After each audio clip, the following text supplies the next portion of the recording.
और बड़ी खबर, इस वक्त की बड़ी खबर आ गई अखिलेश यादव के साथ मीटिंग के बाद सूत्रों के मुताबिक शिवपाल यादव को 6 सीटें देने पर फैसला हुआ है। गुन्नौर, जसवंत नगर, जसराना, मुबारकपुर, गाजीपुर ऑफर की गई हैं, जबकि शिवपाल यादव ज्यादा सीटें चाहते हैं।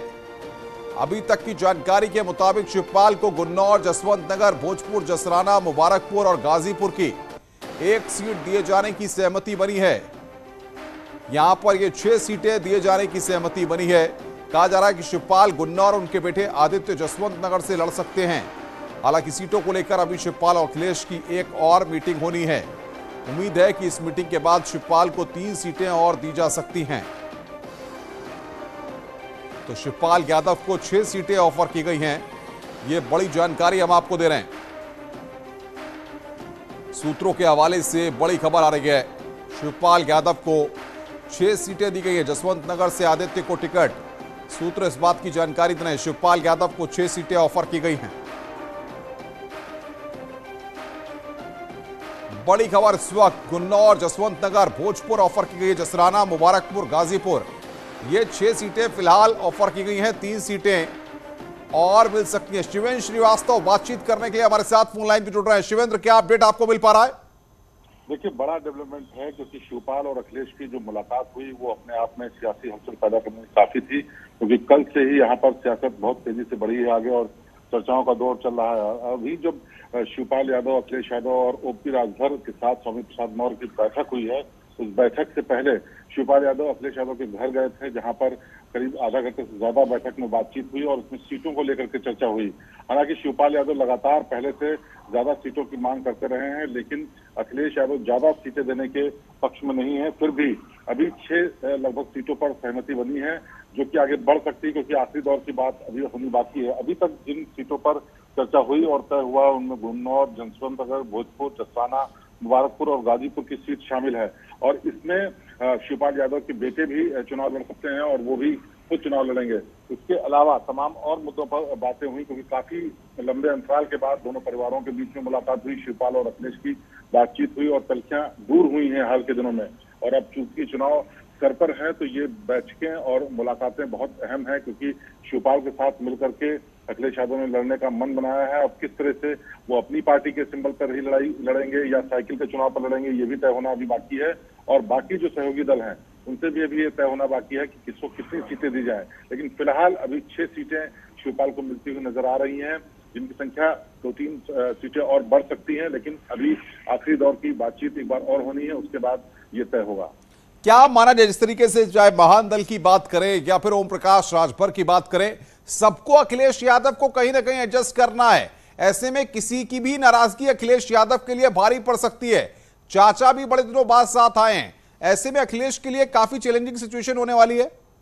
देखिए, बिल्कुल कई दलों को मिलाकर के लड़ाई लड़ने में ये मुसीबत हमेशा बड़े दलों के सामने आती है और यही मुसीबत अखिलेश यादव के साथ है, क्योंकि ओपी राजभर, महान दल के नेता जसवंत जैन चौधरी, इसके अलावा तमाम और जो लोग मिलकर के साथ लड़ रहे हैं, सभी अपने हिस्से में ज्यादा से ज्यादा सीटें चाहते हैं और वो इस बात का भी दावा कर रहे हैं कि उनके कैंडिडेट जीतने वाले हैं। लेकिन अखिलेश यादव फूक फूक कर कदम रख रहे हैं और वो चाहते हैं कि जिसको भी जितनी सीटें दी जाए वो सारी जिताऊ सीटें हों, क्योंकि ये करो या मरो वाली ही स्थिति है। जिस तरह से बीजेपी से टक्कर समाजवादी पार्टी की है, तो मुश्किल है उनके लिए कोई भी कदम गलत रखना, और इसी को ध्यान में रखते हुए सब किया जा रहा है। और शिवपाल यादव शुरुआत से जरूर बिल्कुल शिवेंद्र, आप नजर बना के रखिए, आगे भी हम आपसे अपडेट लेंगे। शिवेंद्र श्रीवास्तव इस वक्त की बड़ी खबर पर हमें अपडेट दे रहे थे। यूपी चुनाव के लिए अमित शाह ने बदली रणनीति, सिटिंग विधायकों का अंधाधुंध टिकट काटने के खिलाफ चाहा। कुछ दिन पहले तक पार्टी नेताओं का कहना था कि 75 से 100 सिटिंग विधायकों के टिकट काटे जा सकते हैं। अब सिटिंग विधायकों के टिकट पहले की तुलना में कम कटेंगे। तकरीबन 1 दर्जन सिटिंग विधायकों का सीट बदलकर उन्हें दूसरी सीट पर चुनाव लड़ा दिया जाएगा। यह यहां पर बड़ी जानकारी आ रही है। 12 सिटिंग एमएलए दूसरी सीटों से लड़ाएंगे। सिटिंग विधायकों पर रणनीति बदली गई है। और बातचीत करने के लिए पवन गौड़ हमारे साथ जुड़ रहे हैं। पवन, क्या अपडेट इस वक्त आ रहा है, किस तरीके से चीजों को मैनेज किया गया है? देखिए, जिस तरह से कल पूरे 10 घंटे की जो बैठक चली, उसमें कई सारे महत्वपूर्ण मुद्दों पर चर्चा हुई। उसमें गृह मंत्री अमित शाह का साफ कहना था कि लगातार अब अंधाधुंध तरीके से टिकट नहीं काटने हैं। पहले जो कई सारी बातें आ रही थी कि 100 के आसपास जो विधायक हैं सिटिंग, उनके टिकट काटे जा सकते हैं, तो अमित शाह का साफ कहना था कि अब ऐसे टिकट नहीं काटे जाएंगे। पार्टी ने 3 अलग अलग कैटेगरीज में जो सिटिंग जो विधायक हैं उनको डिवाइड किया है। पहली कैटेगरी ऐसी है कि जिसमें विधायक जो है उसकी छवि बहुत ज्यादा खराब है और सभी जो पार्टी के सर्वे हैं उनमें वो हार रहे हैं, तो ऐसे विधायकों के ही अब टिकट काटे जाएंगे। उनके अलावा अगर किसी विधायक की छवि ऐसी है कि बहुत ज्यादा उसके खराब रिपोर्ट नहीं है, तो संभवतः उसको या तो वहीं से लड़ाया जाए या हो सकता है उसकी सीट में बदलाव कर दिया जाए। और सबसे जो पहली जो कैटेगरी है उसमें ऐसे विधायक हैं कि जिसमें वो अपनी सीट को जीत जाएंगे तो उनकी टिकट जो है वो पार्टी रिपीट कर देगी। तो ऐसे में अब जो टिकट जो कटनी थी 75 से 100 विधायकों की टिकट कटने की जो बात बताई जा रही थी, अब ऐसे संभावना अब नहीं है। अमित शाह ने साफ मना कर दिया है और अब ऐसे में कम लोगों के टिकट कटेंगे, कुछ लोगों की जो सीट है वो बदली जा सकती है। लेकिन सवाल यहां पर एक होता है कि पवन, जब सीटों को बदलने की बात सामने आ रही है तो नाराजगी की बात भी थी कि विधायकों से नाराजगी है क्षेत्र में, ऐसे में क्या उसके चलते यहां पर सीटें बदली जा रही हैं या फिर कोई समीकरण साधने की कोशिश है भाजपा की? चीज में शामिल होती हैं क्योंकि जब पार्टी का जो सर्वे रिपोर्ट जब आती है वो 3 स्तर पर सर्वे पार्टी का होता है। एक उत्तर प्रदेश के जो संगठन है वो अपना सर्वे करवाता है, संघ का सर्वे अपना होता है और उसके अलावा जो बीजेपी का केंद्रीय नेतृत्व है उसका अपना सर्वे होता है। जब 3 स्तर पर अगर जो रिपोर्ट आती है, रिपोर्ट के आधार पर यह तय किया जाता है कि विधायक को वापस उसी जगह से लड़ाना है कि नहीं लड़ाना है, उसका रिपोर्ट किस तरह से, कई सारी चीजों पर उस पर सवाल जो आम जनता है आप नजर बना के रखिए। बड़ी खबर इस वक्त दिल्ली से हमारे पास आ गई है। इस वक्त एक और बड़ी खबर दिल्ली से आ गई। चुनाव से राजनीतिक दलों में जारी दल बदल के बीच आज फिरोजाबाद से एसपी विधायक हरिओम यादव और सहारनपुर से कांग्रेस विधायक नरेश सैनी ने दिल्ली में भारतीय जनता पार्टी को ज्वाइन कर लिया है। वो तस्वीरें हम आपको दिखा रहे हैं। इस दौरान एसपी नेता और पूर्व विधायक धर्मपाल सिंह ने भी बीजेपी ज्वाइन की है। बीजेपी उत्तर प्रदेश के अध्यक्ष स्वतंत्र देव सिंह ने दूसरे दलों से आए नेताओं को पार्टी की सदस्यता दिलाई है।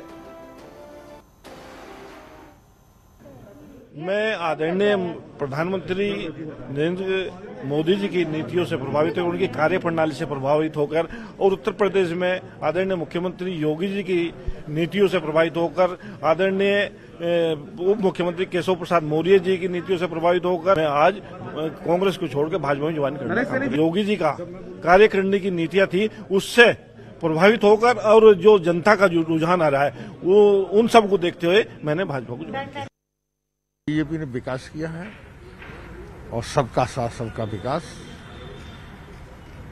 यही सोच के हमने आदरणीय प्रधानमंत्री जी, आदरणीय मुख्यमंत्री जी, आदरणीय राष्ट्रीय अध्यक्ष नड्डा जी और प्रदेश अध्यक्ष Swatantra Dev ji, deputy chief minister Keshavdev Maurya, Dinesh Sharma ji, इन सब में आस्था रखते हुए और हमने भारतीय जनता पार्टी को सर, समाजवादी पार्टी छोड़ने का क्या कारण आप बताएंगे? अब ये बहुत चीजें हैं, बहुत बातें हैं, ये बातें फिर किसी दिन फुर्सत में होंगी। तो क्या आप इस बार आपको टिकट मिलेगी, ऐसी बातचीत हुई है आपकी? देखिए, हम लोग अभी तो बिना शर्त ज्वाइनिंग की है। कल योगी कैबिनेट से इस्तीफा देने वाले स्वामी प्रसाद मौर्य ने आज अपने आवास पर ऐलान किया है कि 14 जनवरी को वो समर्थकों के साथ समाजवादी पार्टी ज्वाइन करने जा रहे हैं। उन्होंने ये तो खुलासा नहीं किया कि उनके साथ कितने विधायक हैं, लेकिन संकेत दिए हैं कि उनके साथ कई विधायक समाजवादी पार्टी को ज्वाइन करेंगे और कोई भी आना चाहे तो उनका स्वागत है।